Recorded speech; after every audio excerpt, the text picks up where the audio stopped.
to the yield, and I mean the funds disappeared overnight. But hey, man, that's China for you. All right, let's get into these intense moments of Rubio's hearing, which is downright hilarious. I'll tell you that. And look, for about 30 years, that made a lot of sense until the end of the post-Cold War era.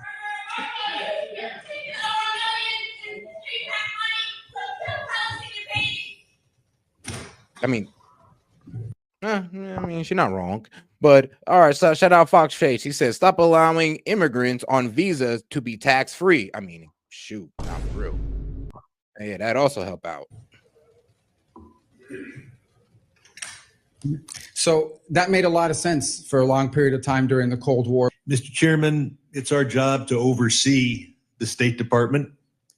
You can't do that by having think tank witnesses come before us. Our job isn't to oversee the think tanks. In 2023, we had 44 government witnesses. This year, we have our first. And I hope very much that we have all not only the secretary, but the undersecretaries and assistant secretaries so that we can really do our job. Secretary Rubio, in the 1970s, there was a powerful Middle East monarch who claimed to be a friend of the United States. Wasn't, may very well have been, claimed to be at least agreeable to Israel. And so in the 1970s, we transferred enormous sophisticated weapons to him. In 1979, the Shah was deposed and all those weapons were in the hands of the Ayatollah. Today, MBS wants a nuclear weapon. But he says what he wants is a nuclear cooperation agreement. Well, we have a nuclear cooperation agreement with the United Arab Emirates and Turkey and Morocco that all provide for a gold standard of safety. Can you assure us that you will not enter into a nuclear cooperation agreement with Saudi Arabia that does not have that same gold standard of security to make sure they're not building a nuclear weapon? Well, first, I will tell you that there has been no conversation about entering into one. For example, during the recent trip. Can you? I've got limited time. I can't. So here's the thing. I can. Sir, either give me a yes, give me a no. Well, I'm going to give you my answer if you want my answer. I want a yes or a no. Reclaiming my time. Well, reclaim your time, but it's not a game show. I get to answer. These are complex questions. Let me answer. Mr. Secretary. Thank you. I mean, hey, yo, shout out Marco Rubio for being the first one to say it. Like, that's all they do is they yell out these like you have a complex question, you ask it, and then you're expecting like a 2-sentence answer. And I'm like, yo, that is not how this works. I'm reclaiming my time. The filibustering takes place in the Senate, not here. I'm not filibustering. I'm trying to answer your question. You're trying. Let's go on to the next question. Hilarious. With regard to Iran, can you assure us that you will continue sanctions on Iran until they verifiably agree to abandon all enrichment? That's a yes or no question. No, it's not. No, it's not. Well, can you give me a yes or no, or should I go on to the next question? We believe that Iran should not be allowed to enrich uranium. Correct. You believe that it should? We believe that an acceptable deal with Iran is one in which they cannot enrich, because if they can enrich, they can weaponize. I know why we don't want. I asked you, will we agree? Will we continue the sanctions until they verifiably agree to get rid of? Oh, you have no worry about us. The worry was the previous administration. This administration has been. Refusal to give me an answer is loud and clear. No, reclaiming my time. Mr. Chair, you told us about all these wonderful business deals that were announced in the Middle East. It's reminiscent of the first year of the first term of Donald Trump, where he announced a $10 billion investment by Foxconn in Wisconsin. It is still an empty field. I am sure that the only deals announced in the Middle East that will actually happen were the bribery deals, the $400 million plane and the $2 billion Abu Dhabi will put into the cryptocurrency sponsored by Mr. Trump. TikTok. Mr. Secretary, you can't really get mad at Trump's crypto coin. I'm gonna tell you why, because it's publicly traded. Anybody can get in on Trump's crypto coin. It's only $14 a coin. I mean, yeah, I know, right? $14 a coin. You guys are acting like it's for the corporate elite. I know, right? They're acting like it's like Bitcoin's prices. Like, oh yeah, if Trump was holding a party where you only had to have like 5 Bitcoins, then yeah, you could say corporate elites, because that's crazy money right there to just get into a dinner. But I'm gonna be honest with you, he's talking about his top holders in his crypto coin. That's only like $14 a coin. But it's such a huge scandal set. No, it is not. And it's a publicly traded coin. So anybody can make money off his coin. Anybody. led the effort to say that it shouldn't be controlled by the Chinese Communist Party. We passed a law with your help. That law requires that we ban TikTok now because all of the expiration dates have expired. But instead, we saw Chinese interests affiliated with TikTok transfer $300 million into the Trump coin, which is a pure gift. It's $300 million for nothing but monopoly money. And so, whoa, I mean, now that's a bit, well, I mean, let's just say that it's a bit, that would be a misunderstanding of crypto. You can't call it monopoly money when we got Bitcoin, and you can exchange, you got one Bitcoin, you can exchange that for whatever it's worth. Like you can, like if you got one Bitcoin, you can easily have, I don't know the amount right now, but probably about 90,000 in your account right now. So you can't call it monopoly money because real currency is being put into it. So you can't just sit there and call it monopoly money. But I would also hit him with the, and like, let's be honest. I'm like, bro, anybody can buy into this. And just because they put down a whole lot of money on it, don't mean that you can either. There's a word in Mandarin for this. It's called bribery. And nope, it's not called bribery because, well, here's the thing. It would be called bribery if you rug pulled it. Then you'd be able to bring Trump up on charges if you rug pulled. But no, since it's still publicly traded, I mean, since you could buy it for like $14 a coin, yeah, you can't call it bribery, my friend. You really can't call it bribery. Raises the question that I'll ask you to. And well, plus the profits made on crypto goes to every holder of crypto, not just Donald Trump. Respond to for the record, and that is there any statute this administration will not violate for a $300 million Chinese bribe? We next focus on the on USAID. Musk gutted it. He said no one died as a result. Yes, or do you agree that no one has died yet as a result of the chainsawing of USAID? Yes or no? I'm sorry. The question is, has anyone what? Has anyone in the world died because of what Elon Musk did? Listen. Yes or no, reclaiming my time. If you won't answer, that's a loud answer. No one has died because of USAID. The people who have died as a result of cutting off the oxygen of a woman in Burma and denying HIV/AIDS treatment to those in Africa. They are dead now at the hands of Elon Musk and his co-conspirators. Here now recognizes Representative Wilson from South Carolina. Secretary, man, in 1940. You know, the worst part about that whole crypto argument is that you can buy Trump coin on like anywhere. So it is an actual cryptocurrency. You can buy it on Coinbase, Balance, Kraken, Crypto.com, Revolt, eToro, Uniswap, and PancakeSwap. I mean, you can even swap it out. And now it is non-tradable on, it's not tradable on Coinbase, but there's other platforms you can trade it on. Before, my uncle, James Arthur Keating, was serving in France, and as soldiers, his fellow soldiers were dying around him, he wrote a letter back in combat, back home, about the cost of human sacrifice and whether it was worthwhile to defend a piece of mud on the earth. Only a week after that letter, he answered that question while carrying lead in himself, as one of the people in his command was exposed and injured. He was wounded himself carrying lead and crawled out there, brought him back to safety, saved his life, and as he was going for another person, was machine gunned to death himself and killed in action. 400,000 other American families gave the same sacrifice, but the peace and prosperity that came forward in the world has never seen. It's a transatlantic alliance where our allies sacrificed their young men and women when America was attacked in 9/11, and economically, they're a $1.6 trillion trading partner with us with 16 million jobs on both sides of the continent. So my questions today are looking for clarity on where we stand with our allies and partners for more than 80 years, because they're expressing their doubts.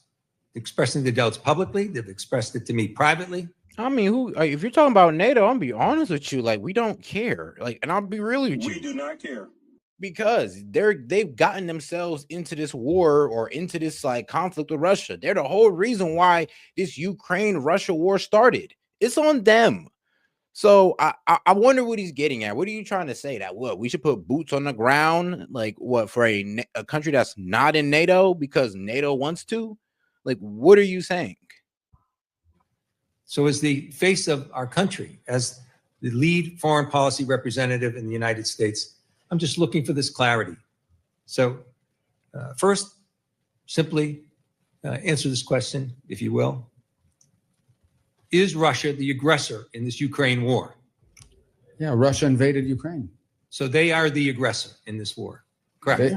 They invaded.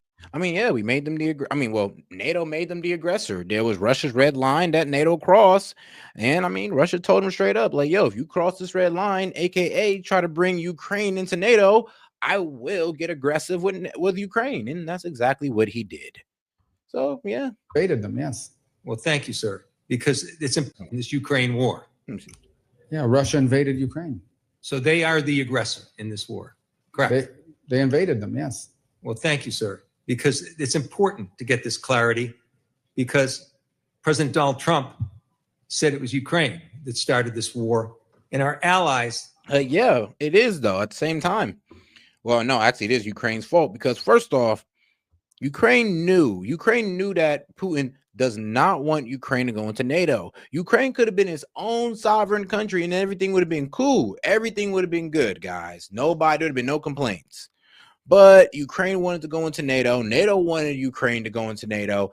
And that's pretty much putting a military alliance right on Russia's border. And that was Putin's red line, which made him, as you guys say, invade Ukraine. So here's the thing. Yeah, you're right. Russia did get aggressive first, but let's not pretend like they didn't warn us. Let's never sit there and pretend like Putin woke up on one beautiful morning in Russia and said, F it, we're just going to take Ukraine. No, that's not what happened at all. Have the right to know this. Secondly, the person we're negotiating with, Vladimir Putin, is he a war criminal?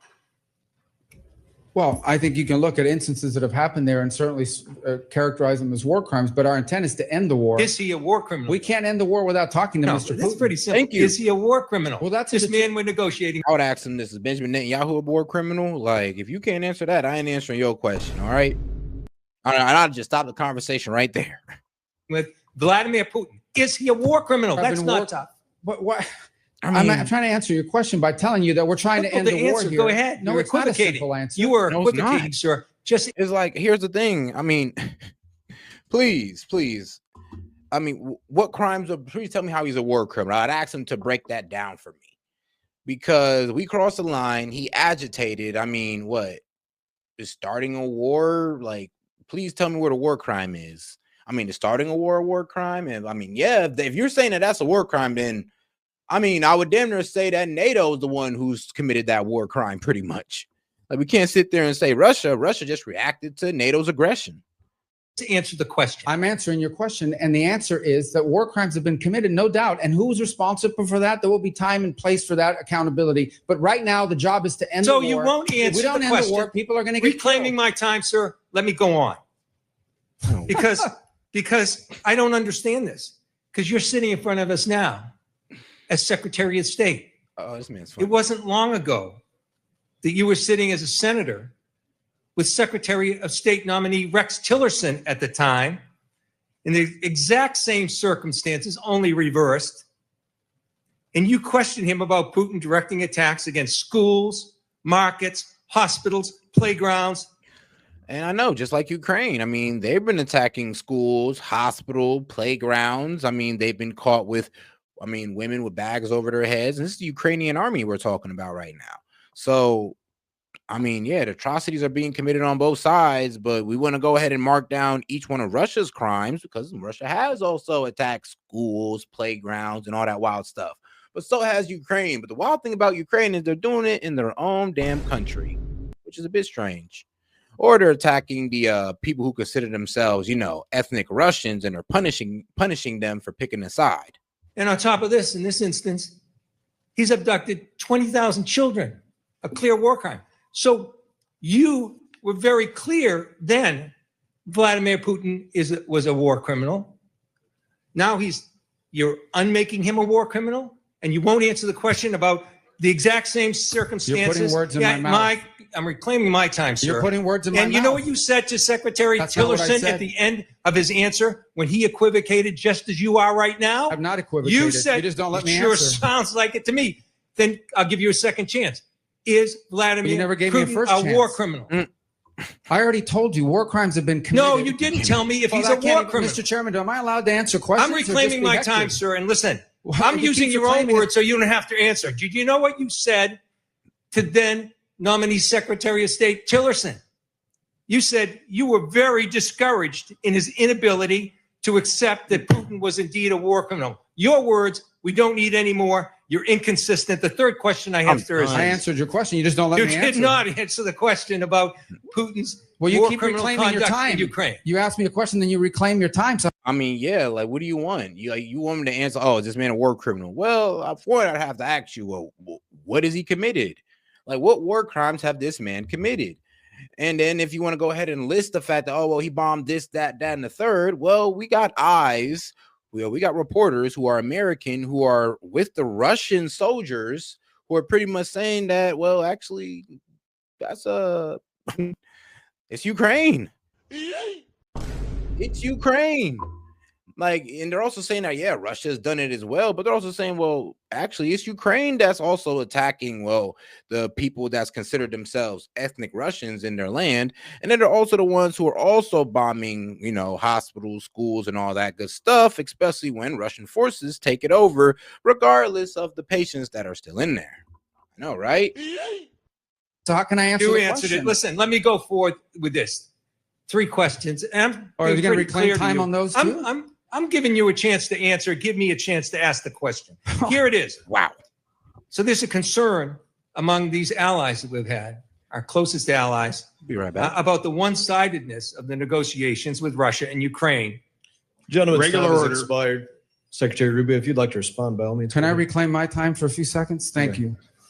Number one, crimes have been committed in the war on Ukraine, and there will be accountability for that. But our goal right now is to end that war, because let me tell you, every single day that war goes on, more people are killed, more people are maimed, and frankly, more war crimes are being committed every day that the war lasts. Number one. Number two, I don't know how European allies could say that. I talk to European allies literally every single day. I see or talk to the foreign minister of the UK and France and Germany more than I see or talk to my own kids in some days. Chairman, So these are all I'm false reclaiming my claims. time now You have because no time. you've given him time, and I asked unanimous Not recognized, consent. Mr. Keating. Chairman, You're not I'm recognized. asking for unanimous consent to Mr. put in Keating, the record. you're not recognized. The I Secretary am asking unanimous consent to put in the record Mr. Keating, you're not the recognized. op-ed. Oh, so you're not going to recognize, Mr. Chairman? Not Point of order. recognized in this Anyone moment. that asks unanimous consent to put in for the record a document, Keating, you're not allowing You that? are not recognized right now. Your time expired. You might have a minute and a few.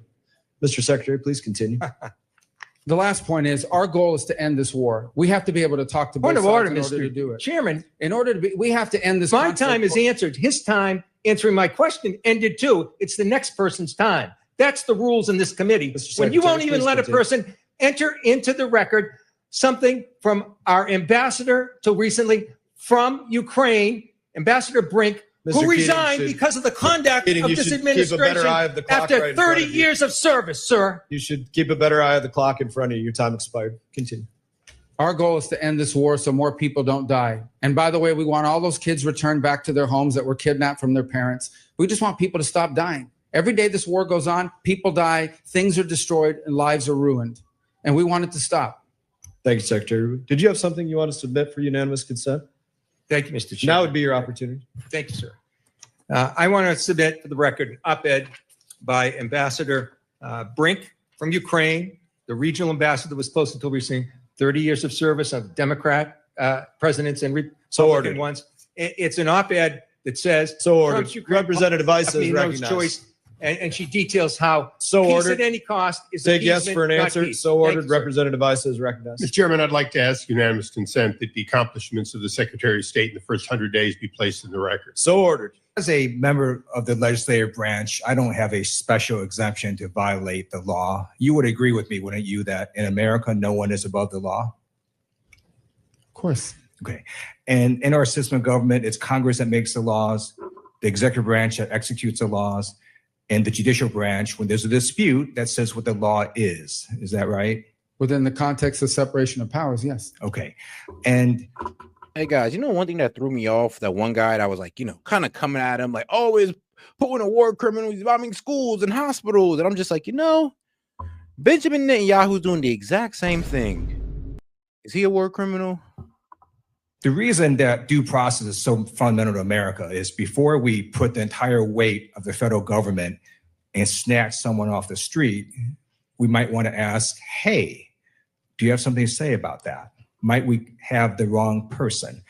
And in the case of Mr. Garcia, the Trump administration admitted in court that they mistakenly deported him to El Salvador. The Supreme Court in a 9-0 decision said the Trump administration has to facilitate getting him back. Do you believe the administration has to follow that Supreme Court order? Well, I don't believe he was wrongfully deported. He's an Salvadorian citizen. That's not my illegally in the question. Do United you believe States. the Trump administration has to follow the Supreme Court 9-0 unanimous decision? Within the context of separation of powers. That Okay. No court can tell me how to conduct foreign policy. They can't tell me what I have to say to a president of another country, nor do I need to tell them what I told the president of another country, because I can't I'm conduct just foreign asking you, policy. do you believe the Trump administration has to follow the unanimous Supreme Court I believe we decision? are following it. Okay, so my next question is, what steps have you or the State Department taken to facilitate the return of Mr. Garcia, who was mistakenly deported to El Salvador? The conduct of our foreign policy. Nothing, actually, because they waited till they got the clear on the Aliens Enemy Act. So then now they can bring up the Alien Enemies Act for the reason for deporting Kilmar Garcia. Say, yo, yeah, he was a MS-13 gang member. This has been proven by immigration court and a gang unit. So, yeah, Mr. Garcia is now eligible to be deported through the Aliens Enemy Act. And even though you guys ruled earlier that you wanted us to facilitate a return, which we couldn't facilitate because he is, let's be real, he is an El Salvadorian citizen. We have no jurisdiction over El Salvador. So, yes, that's like a double checkmate now. Through the Aliens Enemies Act, he's out of here. And also because the president of El Salvador says he wants, he gonna keep him. Policy is an executive function, and how I conduct I'm it, just I don't need asking to share you. with you. Well, and let I me don't ask you need to this. share with the court. Have you or the State Department taken any steps to facilitate? We've taken steps, but I'm not going to tell you what they are, and I don't have to, because we conduct the foreign policy of the United States, and I can't conduct diplomacy with a And foreign so- leader if I come to committees and tell you what they said to me, Right. what I said to them, and more certainly a court can't tell me to say you that have either. taken steps to facilitate Mr. Garcia's return. We've made those. And- We've made that assertion, and we've made those assertions in court, and All right, we've thank you. complied. I appreciate that. I'd like to ask you now about Ukraine. On August 24th, 2022, you tweeted the following. In the past 6 months since Putin's criminal invasion of Ukraine, Ukrainians have shown incredible bravery and strength as they fight to defend their homeland. On Ukraine's Independence Day, the free world applauds their courage and celebrates Ukraine's sovereignty. And then also in 2022, you said the people of Ukraine are tough people who will never accept being ruled by Putin. I want to ask you, I assume you continue to believe what you said in 2022, right? That we should celebrate Ukraine's sovereignty and that the people. Because, yeah, Marco, I ain't gonna lie, they kind of got you on that one. But I would say this. He either truly believed that Ukraine had a chance, which I didn't believe from the start, or he was fed misinformation on the field, pretty much saying, oh, Ukraine is winning. What you mean? Ukraine is winning. Like, Ukraine has done push Russia back and all that good stuff, even though Ukraine done lost more land, they're losing more lives, all that crazy stuff. So, yeah, I'm pretty sure Marco Rubio looking at this in hindsight, like, yeah, you kind of got me there. But now that we're here and Ukraine has obviously lost this war, like, what do you want him to say? It's like, yeah, you're right. That's at the beginning of the war. Now that we're here and it's obvious that they obviously didn't have the manpower for this, we kind of got to work with Putin now.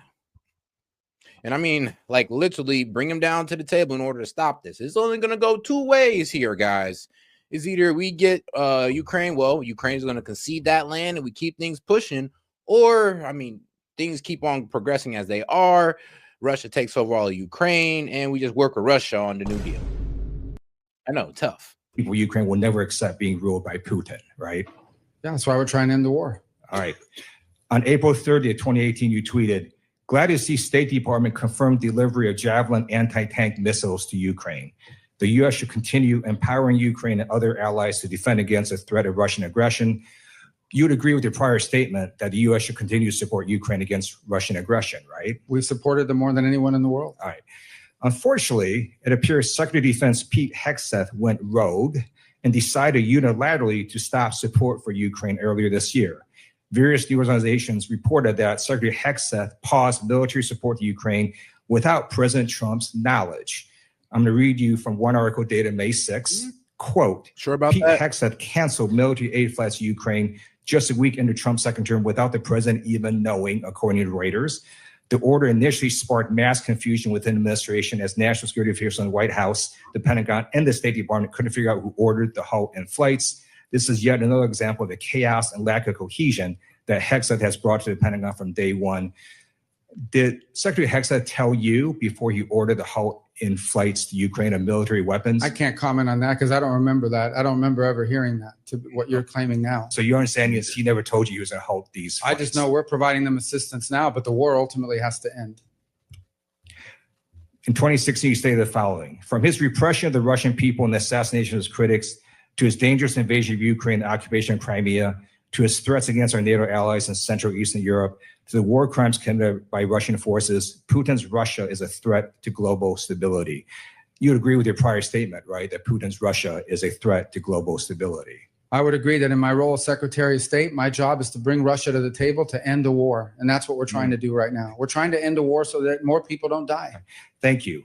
And try. I mean, yes, right now it's like personal feelings aside, dog. It's like it's not about picking sides. It's not about wanting Russia to win or Ukraine to fall.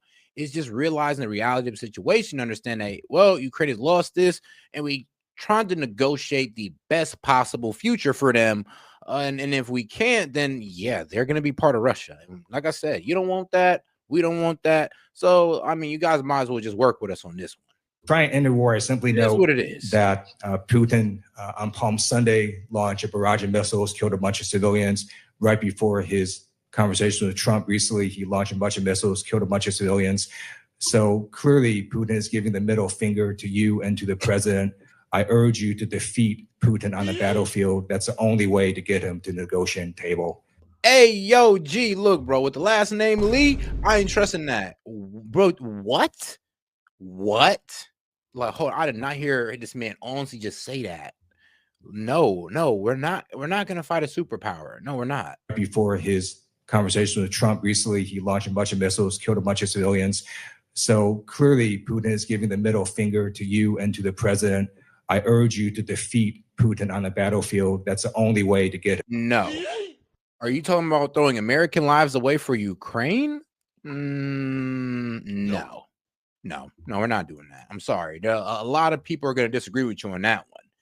Like, recklessly throw money, I mean, maybe. I mean, we still disagree on it, but I mean, the Dems could rock with that one. But I don't even think the Dems will be cool with putting boots on the ground in Russia. I mean, are you guys cool? Is that something y'all really want to get into for Ukraine? I don't know about that, guys. I don't know if you. I don't want to do that. I just think it's honestly a dumb idea. For him to even suggest it is honestly asinine. It's like, bro, yeah, no, that has nothing to do with American interests. To be quite honest with you, Get him to the negotiating table. no, let Russia. I'm not let Russia. Let Europe handle that. Let the EU handle that one.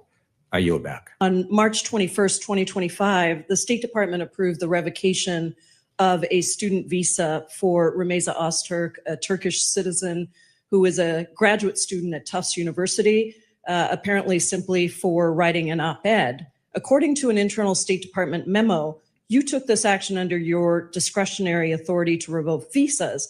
And soon after you revoked her visa, armed and masked plainclothes officers snatched Ms. Öztürk off the street and transported her to a prison in Louisiana. Mr. Secretary, do you really think that Ms. Öztürk's op-ed results in a foreign policy consequence for the United States? I believe that case involves someone whose visa we never would have granted had we known ahead of time. I'm not asking you that question. I'm asking you if you think an op-ed, but that's exactly, in fact, what happened. The State Department wrote a memo concluding that you did not have sufficient grounds to revoke Ms. Öztürk's visa. There was no evidence showing that she'd engaged in any activities or a threat to national security. And in fact, in May, a federal court ordered Ms. Öztürk's release from detention, noting that the sole basis. Yeah, but these visa guys, you got to understand. Yeah, it's a right, not a privilege. I mean, my bad, but visa, yeah, it's not a right, it's a privilege. You guys got to understand it. You just can't come over here on a visa and just have this pro-terrorist rhetoric and think you're going to stay here after everything that's been going on. Y'all probably should have piped down and maybe left it to the American citizens. Maybe y'all could have did it through that way, but actually going out there front line on visas probably wasn't the best thing to do. For the government's detention appeared to be the fact that she co-authored this opinion piece in the Tufts newspaper in March of 2024.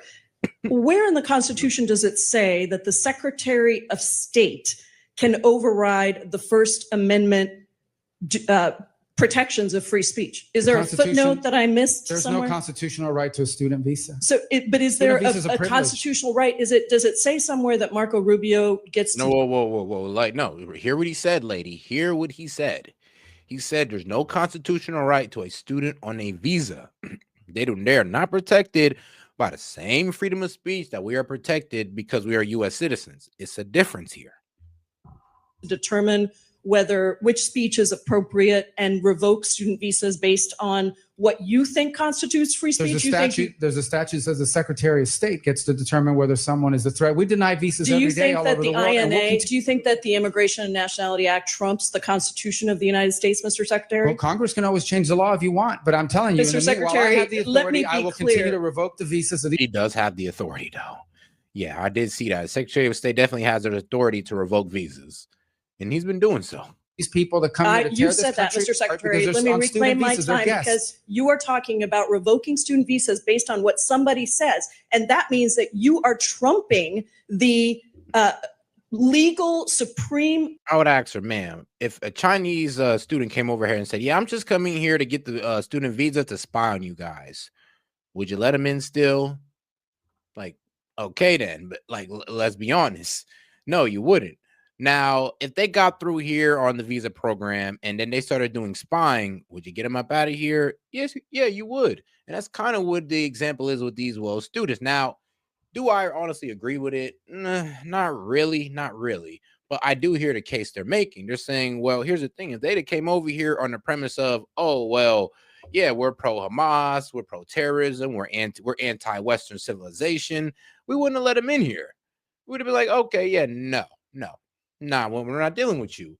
But to come over here and have all this rhetoric now in a country that's been, gracious to give you one of the best educations in the world, put you in one of the freest countries in the world where you can make the most money and all that good stuff.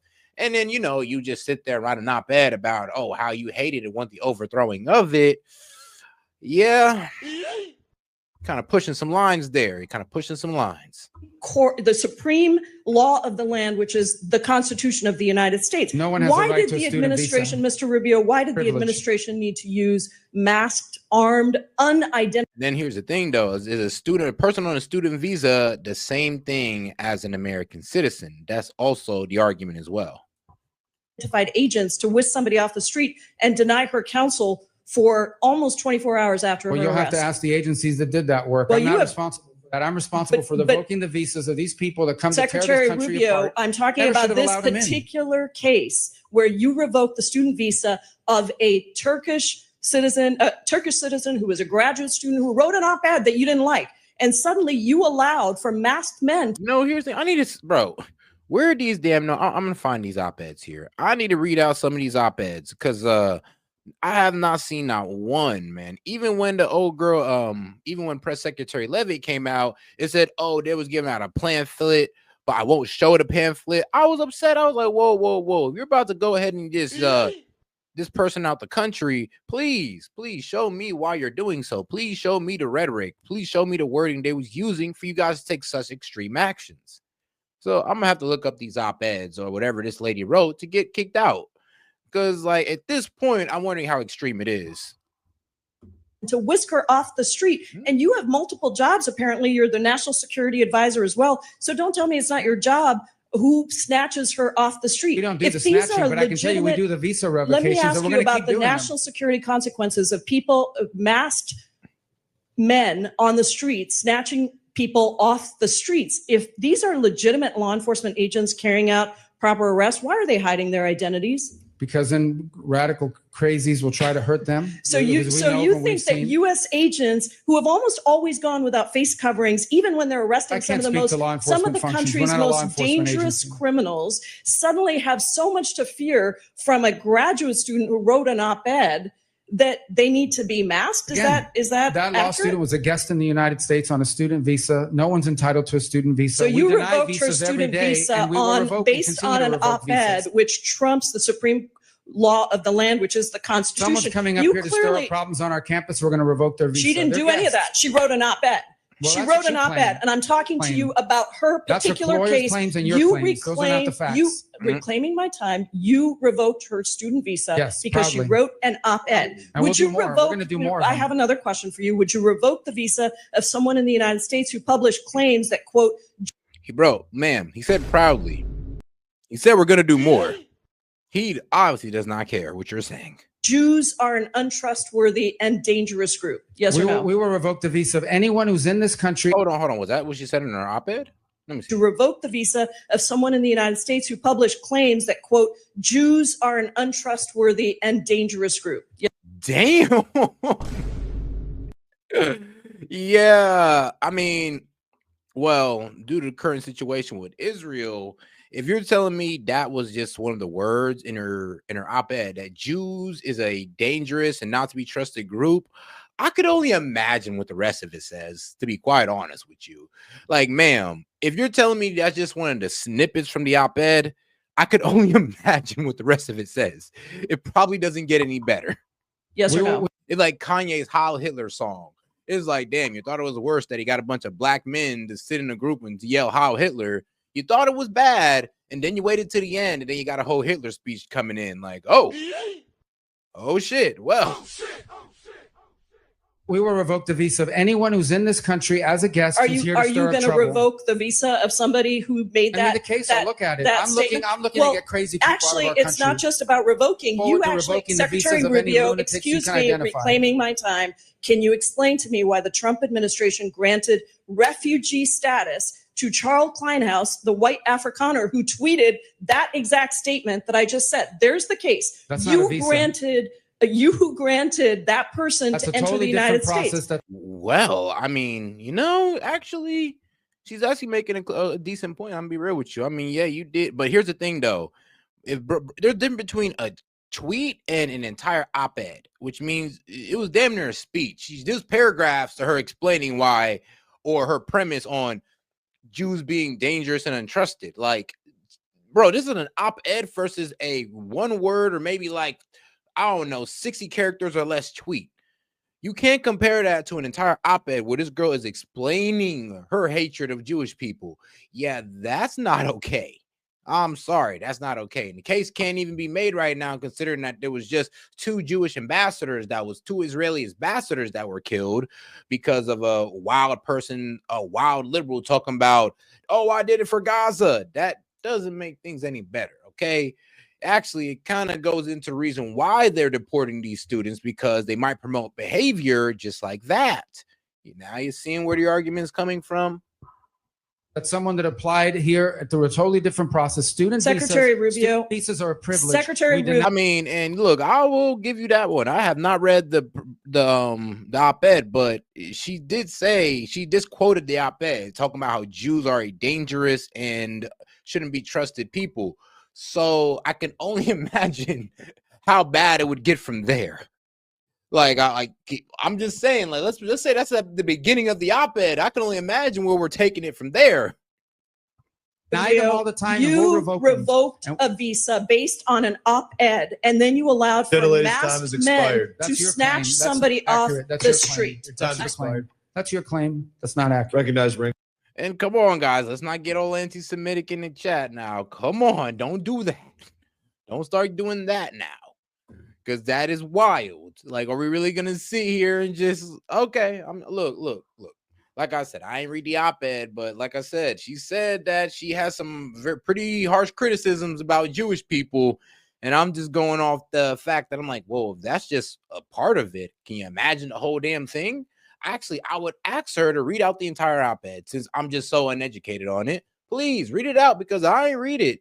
And if anybody can point me in direction